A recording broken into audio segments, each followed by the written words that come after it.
Here with more on the partnership is Stephen Scherr, the CEO of Hertz, and our own Phil LeBeau. Phil, take it away. Thank you, Contessa. Stephen, thank you for joining us today. You heard Contessa set up this agreement with the city of Denver, adding vehicles, adding chargers, targeting underserved areas. What's behind this agreement? So this is all business, Phil, and good to be with you. We, as you know, have been a first mover in electrification, and we are at about 40,000 electric vehicles now, on our way to 80,000 at the end of this year, and heading for 25% of our fleet to be electric. And so it's important that charging stations and networks get developed. As you know, we have a partnership with BP Pulse to develop them, and part of the reason I'm here at the Conference of Mayors here in Washington is we're looking to partner with as many cities as we can on the development and proliferation of charging stations. And Denver is our first partner. And what we're doing is working with the city. We're going to put cars, electric vehicles into those cities. We're going to look to develop charging stations with the benefit of the partnership we have with BP. We're going to look to educate through community colleges to get technicians more educated on the electric vehicle project. And we bring data and telemetry on the cars, not about the driver, but about the car. We know where the car is going. We know where the car is dwelling. We will help cities determine exactly where to build those charging stations. And that's just simply good business for Hertz as we roll out and want to make our customers or put our customers in a position where it's easy to charge. Sure.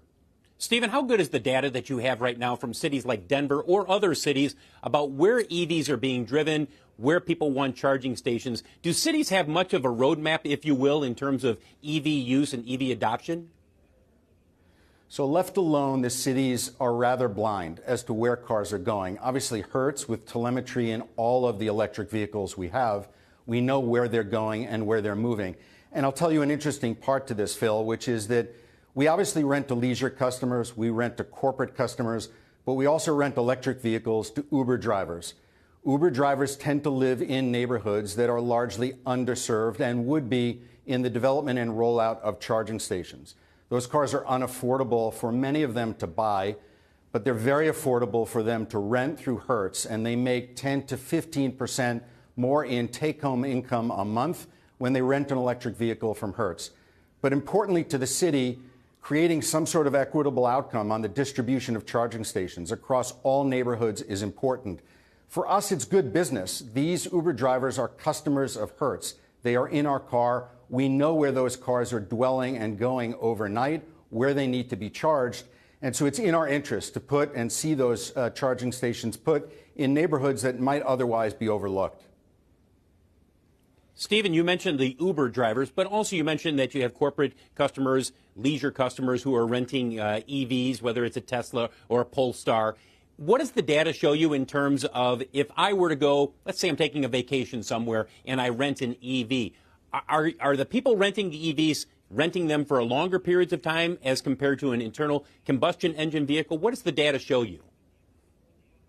Sure. So I would tell you a couple of things. First of all, when you look across the whole of our fleet, electric vehicles are held almost twice as long as a combustion engine car. Now, that number is skewed by the dominant component that Uber drivers represent, because an Uber driver is going to keep that car upwards of 4 weeks. Obviously, the rental of a conventional leisure or corporate ride is much, much shorter than that, but it skews longer. Part of the reason we're able to offer more affordable pricing to Uber drivers is because they keep the car longer. Therefore, our cost, the number of times we're touching that car, comes down quite meaningfully, and we pass much of that along.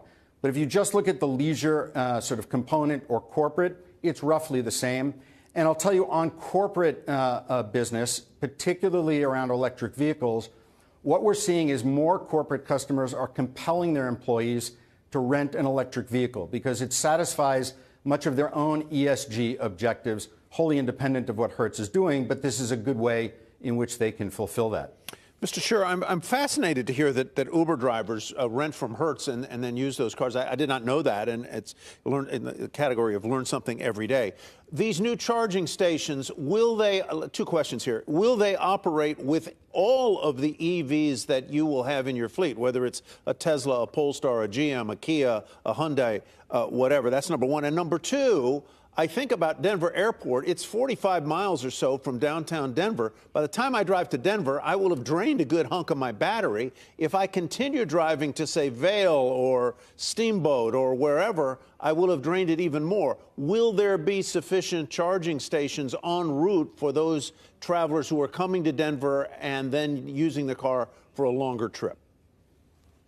Well, it's a great question, and obviously you know Denver well, but for those that are renting, particularly on the leisure side, and want to head off skiing in the mountains, I'll say a couple of things. First of all, the duration of a fully charged electric vehicle will get them there.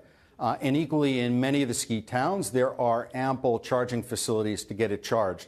Part of what's going on in Washington, though, particularly around the various infrastructure bills and the like, is there's quite a bit of federal money, particularly earmarked for federal highways. So along the interstate, I-70 in and around Denver, you'll start to see more and more charging stations develop over time by dint of what the federal government is doing. In terms of what the city is up to, obviously the airport is a component of it, but Hertz, for example, has upwards of 9 locations in and around greater Denver. We intend to use those locations as real estate on which we and BP will build a charging network. And those charging stations at that location or at those locations will be available not just to Hertz customers, but open to the public.